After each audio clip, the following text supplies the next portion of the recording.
3 месеци после таа трагедија, се уште во Кочани имаме угостителски објекти кои што работат надвор од законските прописи и стандарди.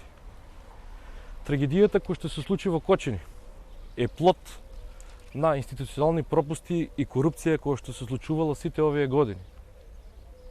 Жал ми е што многу угостители се уште не се освестуваат, меѓутоа жал ми е што и многу институции се уште не постапуваат соодветно со нивните надлежности.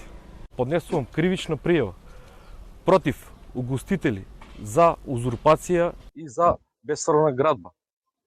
Исто така, во оваа прилика, сакам да прашам повеќе институции, како што е Државен пазарен инспекторат, како е возможно да се толерира работа во дивоградби.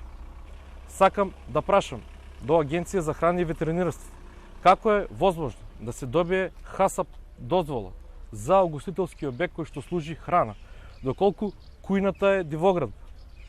Даден е налог за постапување на инспекторката за животна средина да ги провери сите елаборати на сите угостителски објекти дали соодействуваат со нивната реална слика. Со жалење можам да констатирам дека на угостителите кои што работат незаконски и нерегуларно побитен им е личниот профит отколку безбедноста и здравието на граѓаните. Започната е постапка за рушење. Во кривичната пријава која што поднесувам до обвинителството имаме и судска пракса, пресуда од апелационен суд во Штип за објекти во други општини, како се постапило и како биле отстранети.